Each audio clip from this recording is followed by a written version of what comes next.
Assalamualaikum warahmatullahi wabarakatuh.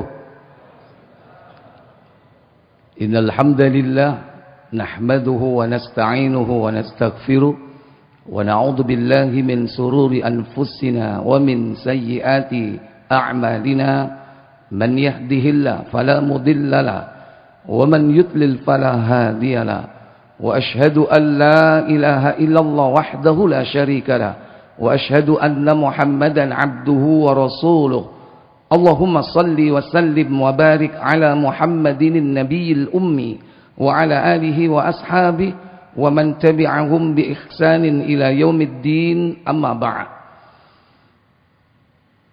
Bersyukur kita pada malam yang berbahagia ini diperjumpakan kita kembali di majelis ini, di masjid yang kita cintai ini, dalam keadaan sehat walafiat, dalam keadaan sebagai hamba Allah Jalla wa'ala yang mendapatkan petunjuk hidayatul irsyad dan juga harapan untuk mendapatkan hidayatul taufik, pemeliharaan, penjagaan agar kita bisa istiqamah dalam keimanan yang hak, yang benar, yang lurus, jauh dari syirik, jauh dari kufur, dan juga istiqamah dengan amal saleh, amal yang berdasarkan tuntunan, jauh dari hulu, jauh dari bid'ah, agar kita senantiasa kelak diberikan oleh Allah Jalla wa'ala keutamaan sebagai hambanya untuk beroleh yakni kesuksesan dunia dan akhirat. Keluar dari alam dunia ini membawa keimanan, membawa keislaman, dan kelak Allah sempurnakan pahalanya di hari kiamat. Dan tidak ada kesuksesan yang paling utama melainkan tatkala kita dibebaskan dari neraka, dimasukkan oleh Allah ke dalam surga. Tak lupa salawat dan salam semoga tetap terlimpah kepada Nabi kita, Sayyidul Anbiya wal Mursalin, Muhammad bin Abdullah Al-Quraisy sallallahu alaihi wa ala alihi wasallam. Semoga salawat dan salam pula teruntuk bagi seluruh keluarga Ahlul Bait, demikian pula keturunan beliau, para sahabat beliau, dan seluruh pengikutnya yang setia hingga tibanya hari kiamat. Bapak Ibu, saudara-saudari sekalian yang dirahmati Allah Jalla wa'ala, kita bersyukur kepada Allah dihidupkan sebagai seorang muslim. Tatkala kedua orang tua kita keduanya memeluk agama Islam, maka secara otomatis anak-anaknya menjadi seorang muslim. Maka tidak perlu lagi dia masuk ke dalam Islam, sebagaimana ketika kedua orang tuanya adalah orang-orang non-muslim atau orang kafir. Maka dia harus yakni mengucapkan dua kalimat syahadat untuk masuk ke dalam agama Islam ini. Tapi bagi kita, alhamdulillah, kedua orang tua kita sudah mengajarkan kepada kita sejak kecil kalimat tauhid, la ilaha illallah. Apakah nanti kalimat itu selanjutnya diamalkan dalam kehidupan sehari-hari, maka itu perkara yang paling mendasar dalam hidup ini sebagai seorang yang melaksanakan konsekuensi dari persaksian kita. Ada kalanya berhenti sampai hanya ucapan.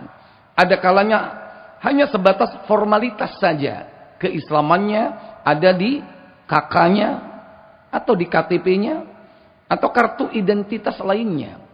Atau dia hidup dengan simbol-simbol Islam, dengan pakaian muslim, dengan ciri khas seorang yang beragama Islam. Akan tetapi Islam belum menghujam di dalam dirinya. Kadang dia tinggalkan sholat, kadang dia enggan menunaikan zakat, atau tidak menunaikan rukun-rukun Islam yang 5. Demikian pula ada di antara kita yang tidak memahami bahwa keislaman kita ini bisa musnah, bisa lepas dari diri kita, karena melakukan sebab-sebab yang dapat melepas keislaman kita. Itulah pembatal-pembatal keislaman yang disebut oleh para ulama nawaqidul Islam, yakni pembatal keislaman. Maka kita harus memahami apa saja yang termasuk di antara pembatal agama kita. Sekalipun kadang kita tetap melaksanakan salat, tetap menunaikan zakat, kadang secara tidak sengaja atau bahkan disengaja, ternyata kita sudah keluar dari Islam.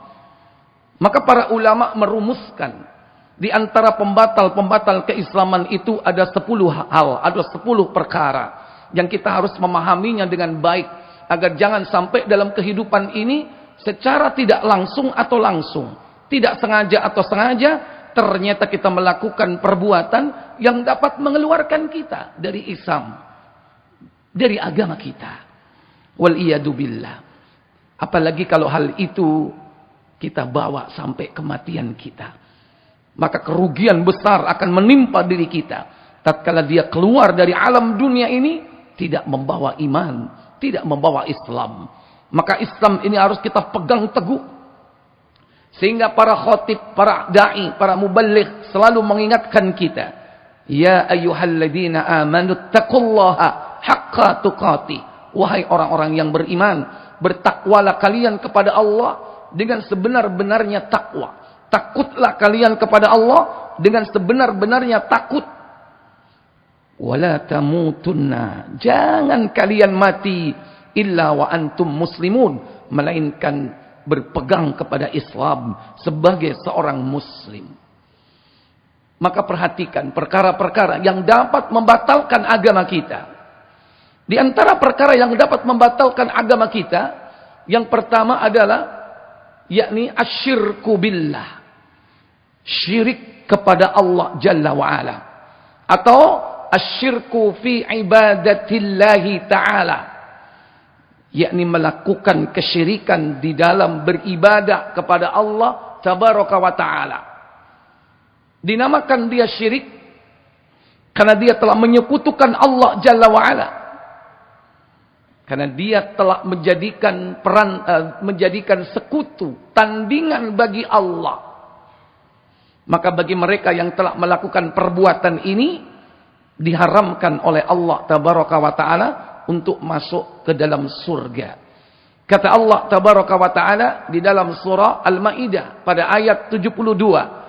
Innahu man yushrik billahi faqad harramallahu alaihil jannah wa ma'wahun nar wa ma'wahun nari wa ma lidh-dhalimina min ansar. Kata Allah, sesungguhnya telah kafirlah orang yang berkata, sesungguhnya Allah ialah Al-Masih putra Maryam. Ini potongan di awal ayat tersebut bagi mereka yang telah mengatakan bahwa Allah itu adalah Isa Al-Masih, Al-Masih adalah Allah Jalla wa'ala. Padahal Isa sendiri mengatakan kepada Bani Israel, sembahlah Allah, Rabbku dan Rabbmu. Dialah Allah satu-satunya Rabb, Rabbi wa Rabbukum, Rabbku dan Rabb kalian. Maka sesungguhnya barang siapa menyekutukan Allah, maka Allah akan haramkan baginya surga. Maka tidak ada tempat selain surga kelak di akhirat, melainkan wa ma'wahun nar, yakni tempatnya adalah neraka. Wa ma lidh-dhalimina min ansar, dan sesungguhnya tidak ada penolong pun bagi seorang yang berbuat zalim. Maka dosa syirik ini merupakan dosa yang sangat besar di antara al-kabair, dosa-dosa besar. Berarti dia merupakan kabair, yakni akbarul kabair, dosa besar yang terbesar. Sehingga dosa ini tadi disebut dengan zulmud, yakni kezaliman. Kata Allah Jalla wa'ala, yakni di dalam surah Luqman 31 pada ayat yang ke-13. Allah Tabaraka wa ta'ala berfirman dalam ayat tersebut, Innallaha la yaghfiru an yushraka bih wa yaghfiru ma duna dzalika liman yasha wa man yusyrik billahi faqad iftara itsman 'azima. Maaf. Itu surah An-Nisa ayat yang ke-48, bahwa syirik itu adalah dosa yang besar.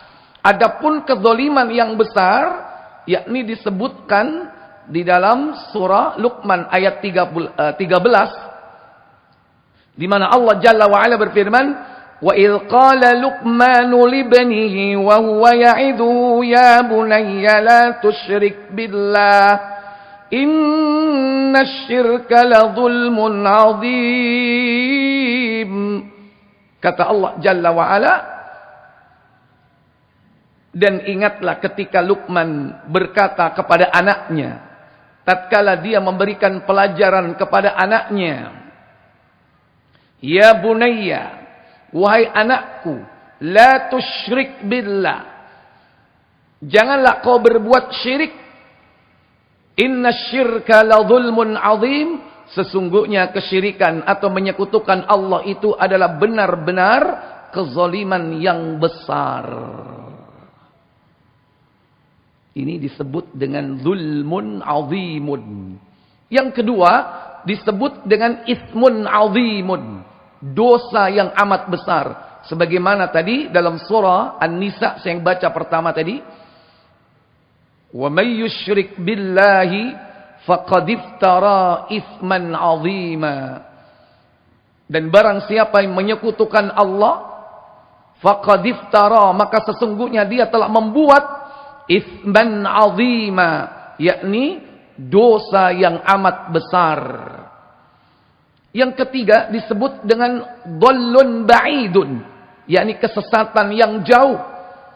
Pada ayat yang ke-116 di surah yang sama, yaitu surah An-Nisa, innallaha la yaghfiru an yushraka bi wa yaghfiru ma duna dzalika liman yasha wa may yusyrik billahi faqad dhalla dhalalan ba'ida. Dan barang siapa yang menyekutukan Allah, sungguh dia telah sesat, faqad dhalla dhalalan ba'ida, dengan kesesatan yang jauh sekali. Maka para ulama membagi kesyirikan itu menjadi dua. Yang pertama, yakni syirkul akbar, syirik besar. Dan yang kedua, syirkul asghar. Adapun syirik kecil tidak mengeluarkan pelakunya dari Islam, akan tetapi dia termasuk dosa besar. Seperti bersumpah dengan menyebut nama selain Allah, menyebut nama makhluk dalam bersumpah. Padahal Allah perintahkan bersumpah itu dengan menyebut nama Allah, wallahi, tallahi, billahi. Tapi ketika dia menyebut nama selain Allah di dalam sumpah,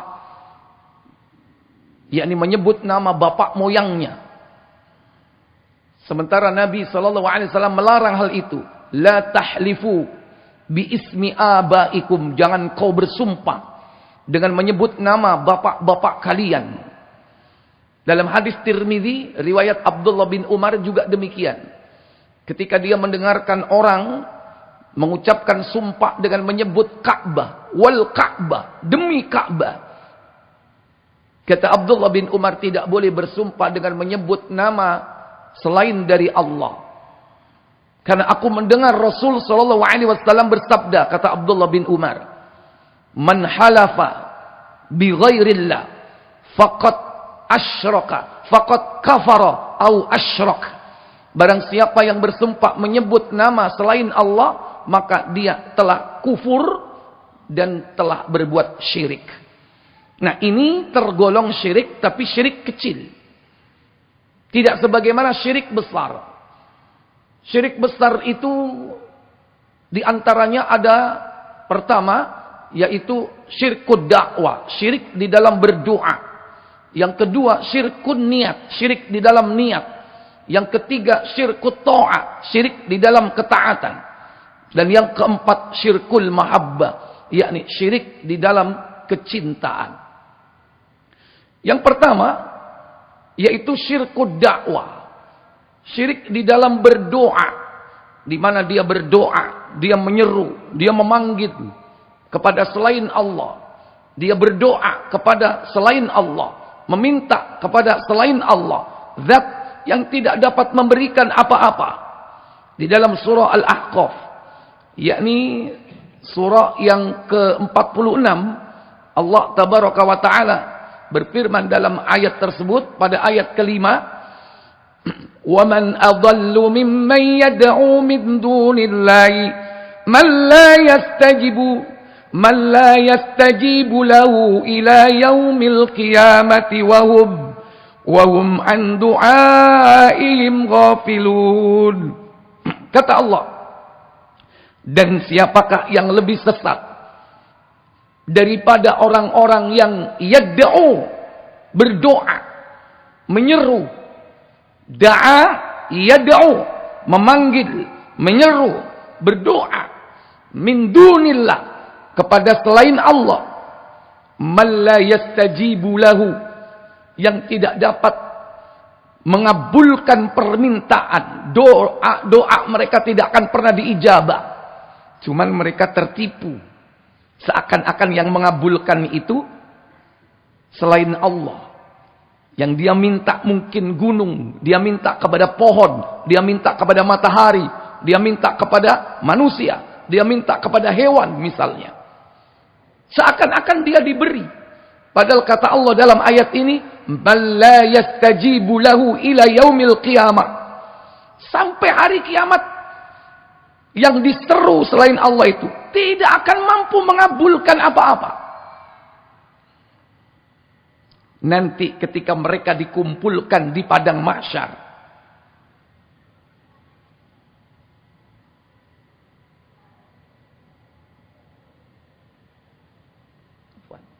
mati. Ya. Ketika mereka nanti dikumpulkan di padang mahsyar, maka Allah tabaraka wa ta'ala melihat mereka akan berkelahi satu dengan yang lain, mengingkari pemujaan-pemujaan mereka. Ini yang pertama. Demikian pula di dalam surah 23, yaitu surah yang surah Al-Mu'minun pada ayat 117, di mana Allah tabaraka wa ta'ala berfirman, wa may yad'u ma'allahi ilahan akhar la burhana lahu bihi fa innama hisabuhu 'inda rabbih innahu la yuflihul kafirun.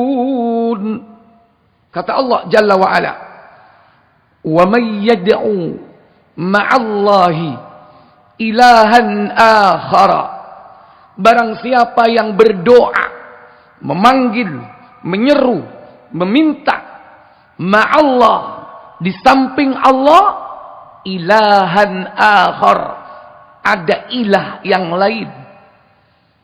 Apa al-ilah di situ? Al-ma'bud, yang diibadahi, yang dimintai, yang disembah. Sehingga dia minta kepada selain Allah, di samping dia minta kepada Allah. Dia sholat, dia minta kepada Allah. Setelah sholat, dia minta kepada selain Allah. Jadi Allah dimadu. Nek jari wong Lamongan, Allah diwayo. Bojone jenengan nek diwayo ngamuk napa mboten? Lho, menengai. Iki saking seringnya diamuk apa gak ngamuk? Istrinya kalau dimadu marah enggak, Pak? Marah, itu manusia. Padahal dia bukan apa-apa, kita hidup tidak melalui dia. Ini Allah, Allah dimadu. dijadikan tandingan-tandingan selain Allah, yang mereka berdoa di samping kepada Allah juga berdoa kepada selain Allah. La burhana lahu bih, padahal tidak ada penjelasan tentang hal itu. Fa innama hisabuhu 'inda rabbih, maka sesungguhnya urusannya terserah kepada Allah nanti. Tapi ingat kata Allah, innahu la yuflihul kafirun, sesungguhnya orang-orang kafir tidak akan mendapatkan keberuntungan atau kemenangan. Ini contoh syirik di dalam berdoa. Syirkud dakwah. Maka siapa yang berdoa kepada selain Allah, yang pertama dia tidak kenal Allah, sehingga dia meminta murni kepada selain Allah, maka dia pun termasuk melakukan kesyirikan di dalam berdoa. Karena dia telah mengingkari perjanjian dengan Allah. Ketika Allah bertanya, membuat perjanjian dengan mengatakan, alastu bi rabbikum, bukankah aku ini adalah Rabbmu? Mereka semua menyatakan, bala syahidna, benar wahai Allah, kami bersaksi. Tapi begitu lahir ke bumi ini, dia minta kepada matahari, kepada bintang, kepada bulan, kepada gunung, kepada pohon, kepada batu, kepada jin. Dia tidak kenal Allah. Inilah orang-orang musyrik yang tidak mengenal Allah. Nah, kelompok yang kedua mengenal Allah. Mereka adalah orang-orang yang mendapatkan Alkitab, diutus kepada mereka para nabi, mendapatkan kitab dari langit. Ada Taurat, ada Injil, ada Zabur, ada Al-Quran. Berarti dia kenal Allah. Akan tetapi Allah diduakan, Allah disekutukan. Sehingga dalam surah Al-Mu'minun tadi, wa may yad'u ma'allah ilahan akhar.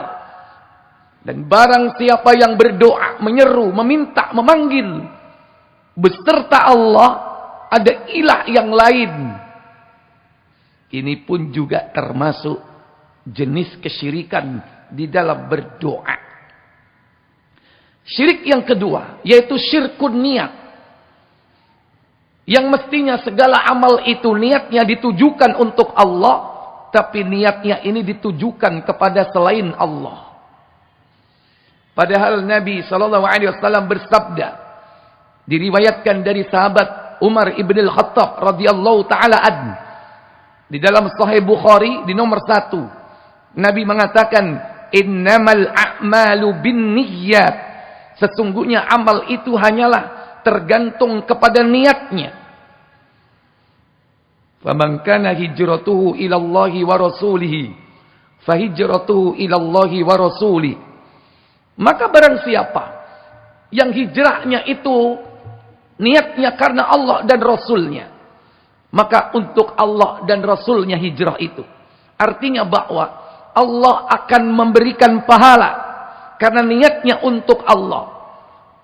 Maka ketika dia beramal soleh itu sesuai dengan tuntunan Rasul, ilallah wa Rasul, sesuai niatnya semata-mata dalam rangka mencari pahala dari Allah, wa Rasul, sesuai dengan tuntunan Rasul, al-mutaba'ah, maka Allah akan memberikan pahala. Tapi ketika niatnya salah, sekalipun caranya benar, caranya sesuai tuntunan, tapi niatnya salah, bukan untuk Allah, sudah.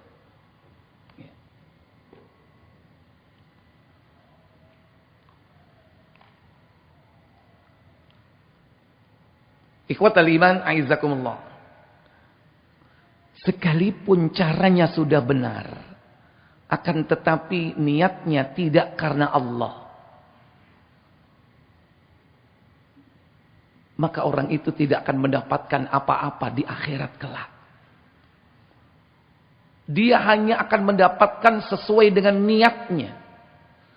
Faman kana hijratuhu lid-dunya yusibuha.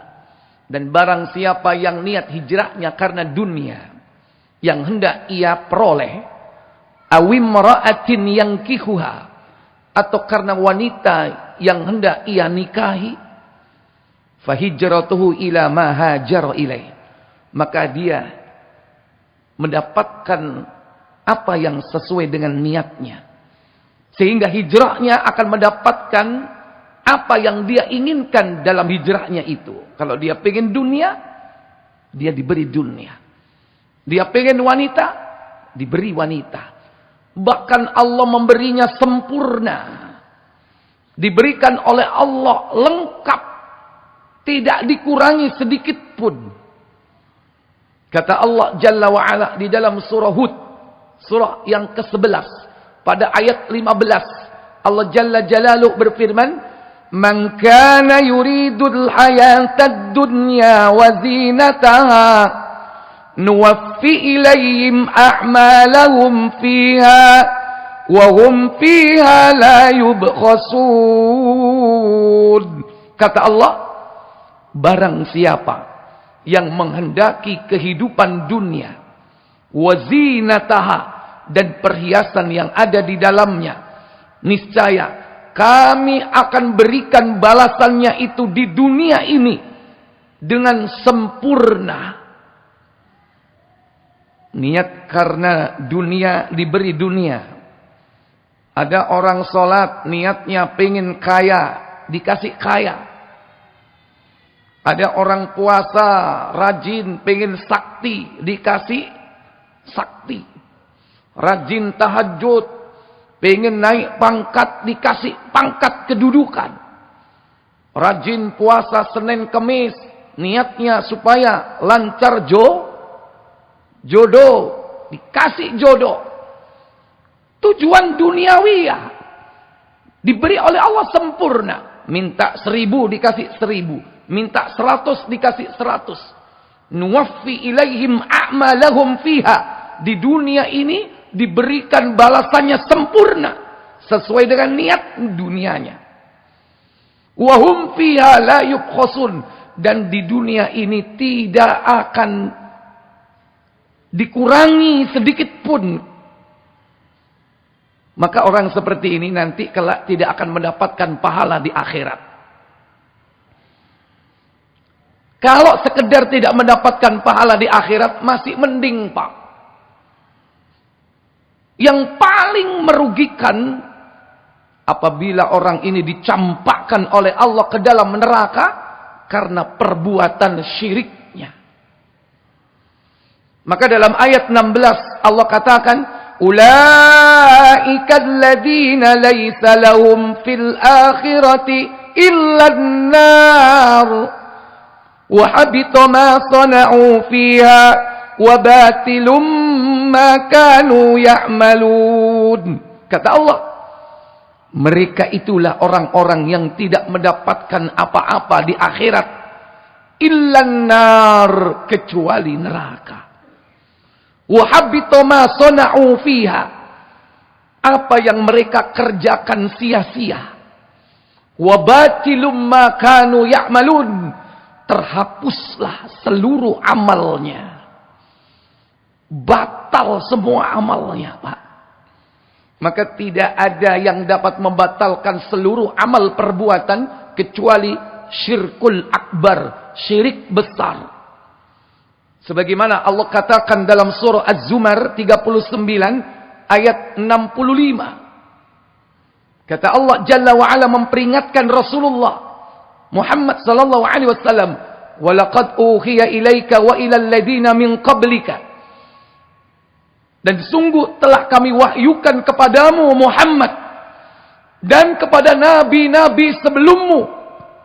La in asyrakta, kata Allah, jika kau berbuat syirik, la yahbatanna amaluk, niscaya akan aku hapus seluruh amalmu. Wala takunanna minal khasirin, dan tentu kamu termasuk orang yang merugi kelak di akhirat. Jangankan kita, Bapak Ibu, kita ini orang biasa. Apa kedudukan kita di mata Allah?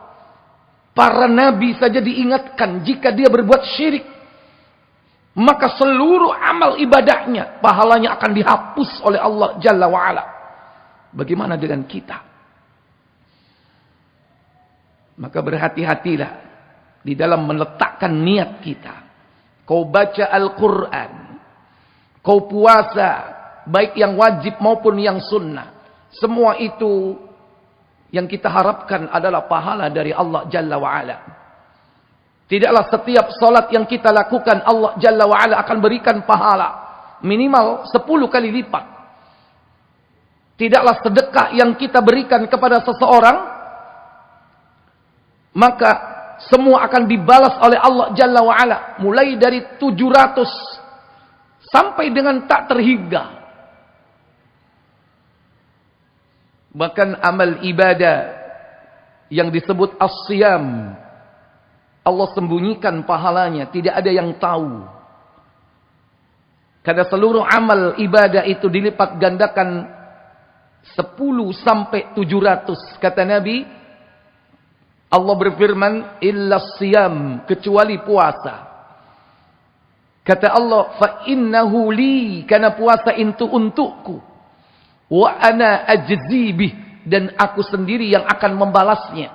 Semua itu adalah pahala-pahala yang kita harapkan di akhirat. Puasa dapat menghindarkan seseorang dari neraka. Puasa memasukkan orang ke dalam surga melalui pintu yang disebut Babur Royan. Semua amal ibadah itu kita harapkan pahalanya di akhirat. Kalaupun itu membawa dampak dalam kehidupan dunia, itu bukan tujuan, tapi hikmah. Tapi semua tujuan amal ibadah kita adalah akhirat, bukan dunia. Maka jangan sampai kita beribadah yang mestinya untuk akhirat, tapi diniatkan untuk mendapatkan dunia. Kalau sekedar kita tidak mendapatkan pahala di dunia atau di akhirat, mungkin barangkali tidak begitu merugikan. Tapi yang paling membinasakan apabila dia dicampakkan oleh Allah ke dalam neraka karena kesyirikan di dalam niatnya. Yang ketiga, syirkut ta'ah. Syirik di dalam ketaatan. Ini termasuk juga yang akan membatalkan keislaman kita. Di mana kita mengikuti fatwa-fatwa dari para ulama yang fatwa itu yuharrimul halal, mengharamkan yang halal, wa yukhillul haram, dan menghalalkan yang haram.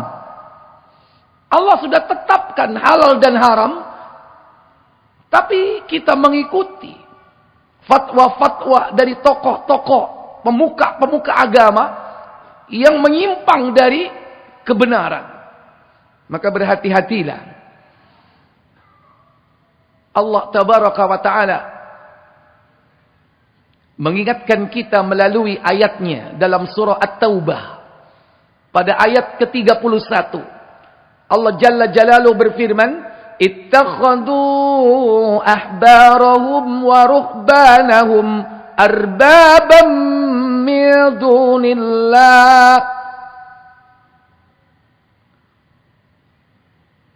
Allah katakan, mereka rahib-rahib dan ahbar-ahbar, pemuka agama Yahudi dan Nasrani, telah menjadikan, saya ulang, mereka telah menjadikan rahib-rahib dan ulama-ulama dari kalangan Yahudi itu, yakni sebagai arbaban, rob-rob tandingan, min dunillah, di samping Allah.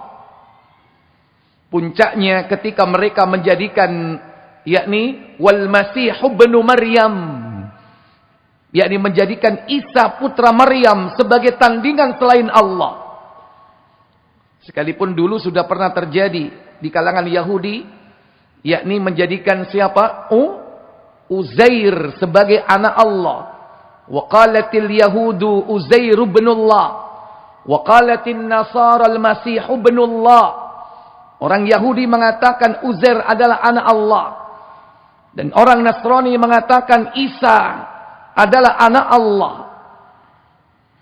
Ini puncak dari penyimpangan mereka. Yakni menjadikan arbaban min dunillah, rob-rob tandingan selain Allah. Padahal wa ma umiru illa liya'budu ilahan wahida. Padahal mereka tidak diperintah melainkan agar mereka mengabdi, beribadah kepada ilahan wahida, yakni sesembahan yang hak, yang satu. La ilaha illahu, tidak ada ilah, al-ma'bud, al-ma'buda bihaqqin, sesembahan yang hak, illahu, kecuali dia, subhanahu amma yusyrikun, maha suci Allah dari apa yang telah mereka persekutukan. Surah At-Taubah pada ayat 31 ini diterangkan dalam tafsir Ibnu Katsir. Dalam sebuah riwayat bersumber dari Imam Ahmad, yakni dari Abdullah ibn Abbas radhiyallahu taala anhuma, di situ disebutkan bahwa ketika dakwah Islam itu sampai kepada orang-orang Nasara, ada seorang yang bernama Adi bin Hatim yang beragama Nasrani. Kaumnya adalah kaum At-Ta'i. Bapaknya bernama Hatim At-Ta'i dari suku Ta'i yang terkenal dengan kedermawanannya. Ketika sampai dakwah Islam kepada mereka, sebagian dari kaumnya tertawan oleh kaum muslimin. Setelah ditawan, didakwai, akhirnya alhamdulillah mereka masuk Islam. Termasuk di dalamnya saudara wanita Adi bin Hatim. Setelah dia masuk Islam, dilepas. Karena mereka menjadi muslim dan muslimah. Kembalilah kepada suku Ta'i. Nah, ketika itu Adi bin Hatim sempat melarikan diri ke negeri Syam. Ketika dakwah Islam tersebar di suku mereka. Maka bertemulah saudara perempuan Adi bin Hatim bersama Adi bin Hatim. Dan mengatakan, temuilah Muhammad. Dia adalah utusan Allah. Dan masuklah Islam. Saran ini pun diikuti oleh Adi bin Hatim. Maka datanglah Adi bin Hatim ke kota Madinah. Dan kabar ini tersiar, yakni di kalangan sahabat Nabi. Sehingga mereka heboh. Wah, kita akan kedatangan seorang anak dari suku At-Ta'i yang terkenal kedermawanannya. Ketika itu datanglah Adi bin Hatim menghadap Rasul sallallahu alaihi wasallam dengan menggunakan rosario. Apa rosario? Yaitu kalung salib yang terbuat dari perak. Melihat demikian, Nabi sallallahu alaihi wasallam kemudian membaca surat At-Taubah ayat 31. Ittakhadhu ahbarahum wa ruhbanahum arbaban min dunillah. Mereka telah menjadikan orang-orang alim dan rahib-rahib mereka arbaban, rob-rob tandingan min dunillah, selain Allah. Mendengar itu Adi bin Hatim gak terima. La, tidak. La ya'buduhum. Orang-orang Nasrani tidak beribadah kepada rahib-rahib mereka dengan bersujud, tidak. Maka Nabi membantah, memang mereka tidak beribadah, bersujud kepada rahib-rahib mereka.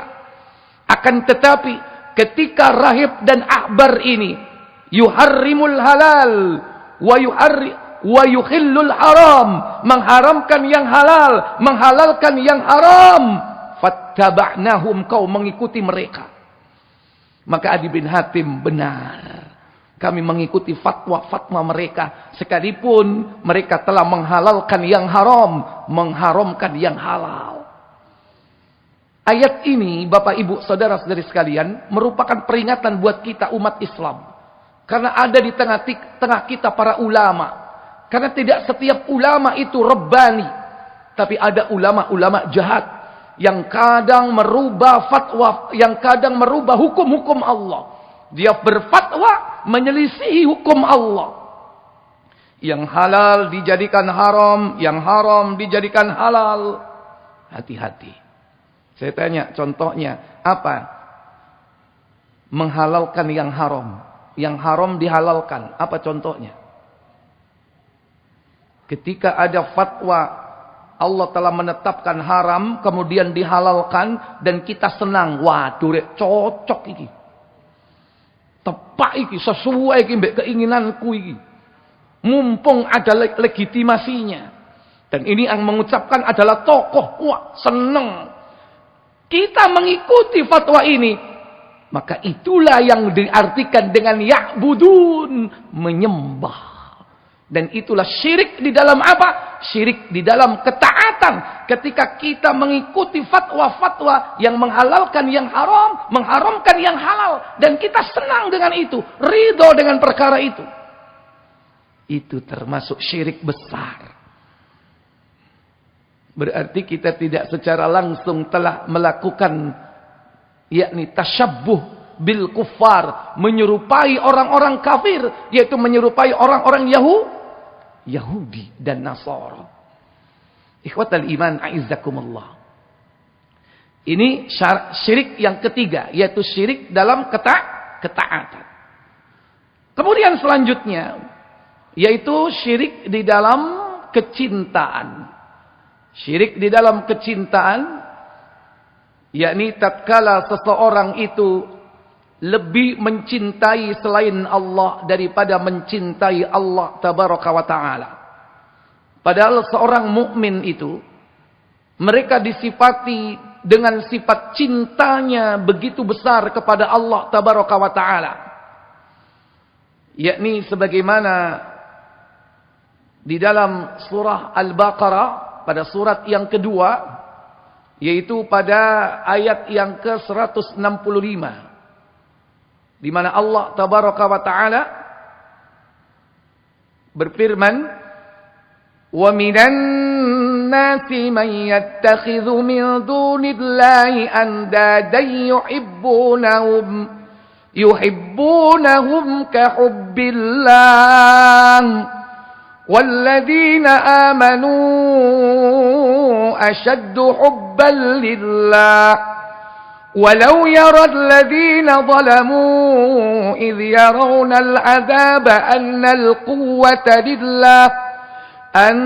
القوة لله جميعا وأن الله شديد العذاب." Kata Allah, "Wa minan nasi," dan di antara manusia, "Mayyattakhidhu min dunillah," ada yang telah menjadikan tandingan selain Allah. Baik itu manusia ataupun jin atau makhluk-makhluk, benda-benda mati. Apakah itu pohon, ataukah itu batu, apakah itu gunung, apakah itu matahari. Yakni dijadikan kecintaan mereka. Bagaimana mereka mencintainya? Yuhibbunahum kahubbillah. Mereka mencintainya seperti mencintai Allah. Jangankan melebihkan cintanya kepada selain Allah daripada cintanya kepada Allah. Menyamakan saja tidak boleh. Apalagi melebihkan di atasnya. Sama aja nggak boleh. Sebagaimana ayat ini. Yuhibbunahum, mereka mencintai tandingan-tandingan selain Allah itu kahubbillah, seperti dia mencintai Allah. Kalau yang benar itu cintanya kepada Allah dan Rasul itu di atas semuanya. Maka orang seperti ini akan mendapatkan manis lezatnya iman. Kata Nabi, "Salasatun man kunna fihi wajada bihi halawatal iman." Ada 3 perkara. Apabila ada tiga perkara itu ada pada diri seseorang, maka dia akan mendapatkan manis dan lezatnya iman. Dan yang pertama kata Nabi, "Wa kana Allahu wa rasuluhu ahabbu ilaihi mimman siwahuma." Mencintai Allah dan Rasulnya melebihi daripada cinta selain keduanya. Nah, itu yang benar. Ditempatkan di tempat yang tertinggi. Dan itulah orang-orang mukmin. Sebagaimana ayat ini, "Walladzina amanu asyaddu hubban lillah." Dan orang-orang yang beriman itu begitu besar cintanya kepada Allah Jalla wa'ala. Sekalipun bapak cinta kepada istri, cinta kepada anak, cinta kepada harta, tapi ketika dipanggil berkumandang azan, memanggil kita untuk sholat, datang nggak Pak? Datang atau tidak? Itu karena apa? Karena cinta kepada siapa? Karena cinta kepada Allah. Ketika diseru Allahu Akbar, Allahu Akbar, itulah kalimat pertama yang dikumandangkan. Bahwa semua itu kecil. Harta kita kecil. Istri kita kecil. Anak-anak kita kecil. Yang besar cuman siapa? Allah. Bisnis kita kecil. Usaha dagang kita kecil. Urusan kita ini kecil. Yang besar cuma Allah. Maka tergerak dia datang dari rumahnya yang dia cintai. Rumahnya sejuk, menyenangkan. Kadang dia datang ke masjid rumah Allah. Masjidnya tidak seperti Namira ini Pak, nyaman. Kadang dia datang ke masjid yang masjidnya wis panas, ake lamue, ambune apek, karpete kena udan gak dipe. Ya. Kenapa? Karena dia cinta kepada Allah Jalla wa'ala. Ditinggalkan istrinya, rumahnya, anak-anaknya. Itulah orang mukmin. Tapi orang yang menjadikan tandingan selain Allah, dia lebih cinta kepada tandingan itu. Sehingga apapun dia harus lakukan. Karena konsekuensi dari sebuah cinta itu adalah apa?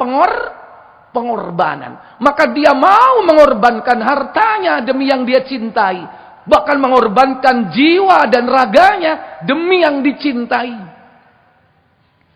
Sehingga ketika orang-orang yang berbuat syirik di dalam kecintaan ini, saat oknum-oknum selain Allah itu memberikan syarat-syarat, kon syarate kudu golek iki. Meskipun bersusah payah, dia akan cari. Ketika jin itu membisiki, saat dia membangun cintanya dengan jin, yang katanya senantiasa mendampingi dan membantu hidupnya. Syarate golekno wedhus kendit. Meskipun dia cari wedhus kendit, sak Lamongan gak nemu, golek di luar Lamongan. Sampai nemu. Sampeyan weruh wedhus kendit. Hah? Meskipun tandingan itu mensyaratkan yang kadang gak masuk akal. Golekno ayam ireng mulus. Kadang ada, tapi harganya selangit. Berapa? 1 miliar, 2 miliar, sampai ngedol sawah, ngedol omah. Ya. Kenapa? Karena dia cinta kepada oknum-oknum selain Allah ini. Demi kedudukannya, demi kehebatannya, demi dia mendapatkan kekuatannya. Dia cari syarat-syarat itu. Itu membuktikan apa? Karena cintanya kepada selain Allah itu. Hati-hati. Bapak Ibu, saudara-saudari sekalian, siapapun di antara kita sangat berpeluang besar ketika seseorang itu telah terlibat di dalam sebuah percintaan kepada selain Allah dalam menyelesaikan urusan-urusan hidupnya, hal-hal yang mungkin menjadi ujian hidupnya. Ketika jalan buntu, mentok, dianggap bahwa Allah tidak memberikan way out, tidak memberikan makhraja, jalan keluar, akhirnya dia cari jalan keluar dengan cara yang lain. Ini yang paling bahaya ketika orang tidak sabar ketika diuji. Dikai loro bertahun-tahun gak waras-waras. Berobat sana, berobat sini. Dia merasa gak kurang-kurang telah bersedekah. Habis hartanya. Tidak kurang-kurang dia telah melakukan ibadah kepada Allah. Salat wajibnya, salat sunnahnya. Tapi Allah tetap menguji dengan sakitnya itu yang tak kunjung sembuh. Akhirnya syaitan berbisik. Maka datanglah dia ke tempat-tempat yang di situ menawarkan berbagai macam kesembuhan dengan berbagai macam cara-cara yang tidak sesuai dengan syariat. Yang mau dipindah ke sini, yang mau nanti ditransfer ke situ. Akhirnya ketika dia buat perjanjian, buat kontrak kesepahaman, MOU, untuk menyelesaikan urusan ini, disitulah mulai awal pengenalan mereka dan membangun rasa cinta mereka. Bahkan suatu hari nanti dia akan mau mengorbankan bukan hanya hartanya, kadang anaknya mau dikorbankan. Kadang istrinya dikorbankan. Bahkan yang paling utama, dia korbankan keimanan dan akidahnya. Demi apa? Demi sebuah cinta. Cinta kepada apa? Cinta kepada selain Allah. Maka berhati-hati. Allah katakan, "Walau yaral ladzina zalamu idh yarawna al-'adzab." Dan sekiranya mereka, yakni orang-orang yang berbuat zalim atau syirik besar itu, mengetahui ketika mereka melihat siksa nanti kelak di hari kiamat, dan ketika melihat annal quwwata lillah, bahwasanya kekuatan itu hanya milik Allah, dipikir dia orang yang paling kuat, yang sakti, yang punya berbagai macam kekuatan. Ternyata semua itu kecil di hadapan Allah. Mungkin dipikir raja jin yang dia cintai itulah yang memiliki kekuatan. Ternyata semua itu enggak ada artinya di hadapan Allah. Annal quwwata lillahi jami'ah. Bahwa semua kekuatan itu milik Allah. Maka dia akan binasa. Wa annallaha syadidul adzab. Dan bahwasannya Allah tabaraka wa ta'ala memiliki azab yang sangat keras. Dan akhirnya dia menyesal. Ikhwatal iman, a'izzakumullah. Bapak ibu, saudara-saudari sekalian yang dirahmati Allah tabaraka wa ta'ala. Kemudian selanjutnya, pembatal keislaman yang kedua. Yaitu menjadikan perantara antara dirinya dengan Allah. Mestinya dia berdoa langsung, meminta langsung, tapi pakai perantara dulu. Bisa disebut dengan wasa'id, bisa disebut dengan wasilah. Yang kedua, man ja'ala bainahu wa bainallahi wasa'ita. Yakni orang yang menjadikan perantara antara dirinya dengan Allah. Sehingga apa yang dikerjakan dan dilakukan oleh mereka? Yad'uhum. Mereka meminta kepadanya, berdoa kepadanya, wa yas'aluhum asy-syafa'ata, dan meminta syafaat pertolongan. Bahkan wa yatawakkalu alaihim. Mereka ini berserah diri kepada oknum-oknum selain Allah itu. Kepada wasilah-wasilah, perantara-perantara itu. Maka di sini disebutkan bahwa dia faqad kafara ijma'an. Sungguh bahwa dia telah kafir menurut ijma', yakni kaum muslimin. Menjadikan menjadikan perantara antara dirinya dengan Allah. Di mana perantara ini dimintai berserah diri kepada mereka perantara-perantara ini. Padahal tidaklah kita dianjurkan bertawakal, melainkan tawakal kepada Allah. Bukankah setiap saat kita selalu mengucapkannya? Setiap kali kita keluar rumah, kita ucapkan bismillahi tawakkaltu ala Allah. Jangan sekedar lafaz-lafaz yang di lidah tanpa memahami makna. Ucapan itu sebagai ikrar bahwa kita ini dalam hidup bertawakal, berserah diri kepada Allah Jalla wa'ala. Dan itulah ciri orang beriman. Hakikat orang mukmin itu, dia menyandarkan segala sesuatunya kepada Allah. Kata Allah dalam surah Al-Anfal, surah ke-8, pada ayat yang kedua, innamal mu'minuna alladhina idza dzukirallahu wajilat qulubuhum wa idza tuliyat 'alaihim ayatu zadatuhum imana wa 'ala rabbihim yatawakkalun. bahwa sesungguhnya orang-orang mukmin itu hanyalah yaitu orang yang apabila disebut nama Allah Jalla wa Ala, dzukirallah wajilat qulubuhum, hatinya bergetar, hatinya gemetar ketika diperdengarkan disebut nama Allah. Wa idza tuliyat alaihim ayatuhu, dan apabila dibacakan ayat-ayat suci Al-Qur'an kepada mereka, zadathum imana, bertambah imannya. Wa ala rabbihim yatawakkalun, dan orang beriman itu, mukmin itu, kepada Allah lah dia bertawakal. Maka orang yang bertawakal ini dijanjikan oleh Allah kelak di akhirat, yaitu orang yang akan diberikan masuk surga tanpa hisab. Kata Nabi dalam hadis Muslim, beliau sallallahu alaihi wasallam mengatakan, yadkhulunal jannata min ummati sab'una alfan min ummati bighairi hisabin. Nanti kelak akan masuk surga sebanyak 70.000 dari kalangan umatku, mereka tanpa dihisab. Maka sahabat bertanya, manhum ya Rasul, siapa mereka itu hai Rasul? Maka Nabi mengatakan ada 4 kelompok. 4 ini merupakan syarat. Dan syarat yang paling pokok itu yang keempat. Pertama, hum la yastarkud.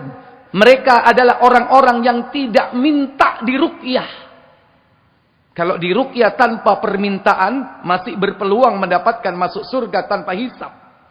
Tapi kalau kita minta diruqyah, maka tidak termasuk dari kriteria hadis ini.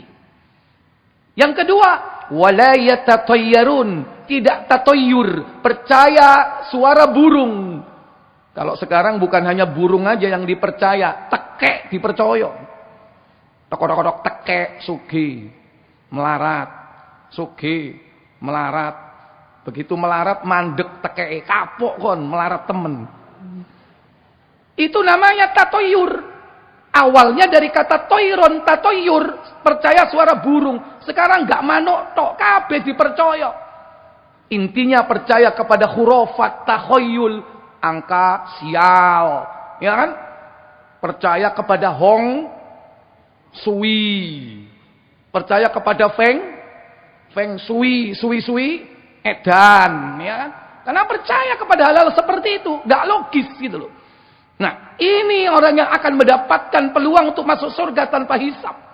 Yang ketiga, walayak tahun, tidak berobat dengan tusukan benda tajam. Maaf, dengan tusukan besi panas. Wesi diobong dhisik dinyosno. Ini cara berobat yang tidak sesuai dengan yakni tuntunan yang diajarkan oleh Nabi sallallahu alaihi wasallam. Seandainya itu pernah dilakukan, itu sungguh tidak diperbolehkan. Dan yang keempat, inti dari nomor 1, 2, 3, apa kata Nabi? Wa ala rabbihim yatawakkalun, dan hanya kepada Allah lah mereka bertawakal. Kalau mereka bertawakal, mereka tidak akan minta diruqyah. Kalau mereka bertawakal, gak percaya cecek logur, gak percaya alamat kedut, ya kan? Kedutan rek, waduh rek iki ana sing ngrasani. Kadang begitu. Nggak percaya kepada primbon-primbon, alamat-alamat kedut. Ya kan? Wah, kedut tenang bokong kiwa, arep rabi gitu ani. Padahal wis duwe bojo. Dibujui sampai saiki yo gak rabi-rabi. Ya kan? Makanya jangan percaya kepada hal seperti itu. Makanya inti dari semua, tawakal kepada Allah Jalla wa Ala. Maka orang yang bertawakal kepada Allah tidak akan minta kepada selain Allah atau menjadikan perantara selain Allah Jalla wa Ala. Allah berfirman, dalil yang disebutkan dalam kitab ini, yakni surah Az-Zumar, pada ayat yang ketiga, ala lillahi dinul khalis, walladzina ittakhadhu min dunihi awliya'a ma na'buduhum illa liyuqarribuna ila Allahi zulfa. Kata Allah, ala, ingatlah, lillahi, milik Allah lah, ad-dinul khalis, agama yang khalis. Apa al-khalis? Yang murni, yang bersih. Apa maksudnya murni dan bersih? Bebas dari syirik, Walladzina ittakhadhu min dunihi, dan orang-orang yang menjadikan perantara selain Allah. Mereka ketika ditanya, kenapa kau menjadikan perantara selain Allah? Kau jadikan tandingan selain Allah. Maka mereka akan menjawab, ma na'buduhum. Kami sekali-kali tidak beribadah kepada mereka. Kami sekali-kali tidak bersujud kepada mereka. Kami sekali-kali tidak menyembah kepada mereka. Illa, melainkan perantara-perantara itu kami jadikan liyuqarribuna ilallah, sebagai sarana, sebagai perantara untuk mendekatkan diriku kepada Allah, zulfa, dengan sedekat-dekatnya. Maka ucapan orang-orang yang berbuat syirik dari zaman ke zaman sama seperti ini. Makanya Allah abadikan dalam ayat ini. Dan inilah ucapan kaum Nabi Nuh ketika mereka menjadikan patung-patung tokoh-tokoh mereka. Ya'uq, Suwa, Wat, ya, Nasr, dijadikan sebagai perantara untuk mendekatkan diri kepada Allah. Termasuk di zaman yakni Nabi kita, orang-orang kafir Quraisy, saat mereka menjadikan Latta, Uzza, Manat, Hubal, mereka mengatakan bahwa ini sebagai perantara untuk mendekatkan diri mereka kepada Allah. Maka hati-hatilah, termasuk bentuk-bentuk kesyirikan di zaman sekarang yang menjadikan kuburan-kuburan orang alim, kuburan para nabi, kuburan para wali sebagai perantara untuk mendekatkan dirinya kepada Allah dengan sedekat-dekatnya. Tidak ada dalil yang menyebutkan bahwa tempat itu lebih utama dan lebih mustajab. Kecuali yang memang Allah sebutkan dan Nabi katakan, yakni tempat-tempat yang mustajab untuk berdoa. Maka berdoalah di mana saja kau berada. Maka jangan sampai kita melakukan perbuatan yang dapat masuk dalam kategori yang membatalkan keislaman kita. Wallahu a'lam. Saya pikir sampai di sini wis lebih 20 menit. Aku wis dilirik mbek sebelah. Baik, saya pikir cukup. Ini maaf Bu, Pak. Maaf, ini masih berlanjut karena ada 10. Ini baru berapa? 2. Mohon sabar ya. Ya, baik. Saya pikir cukup. Subhanakallahumma wa bihamdik, asyhadu an la ilaha illa anta, astaghfiruka wa atubu ilaik. Wassalamualaikum warahmatullahi wabarakatuh.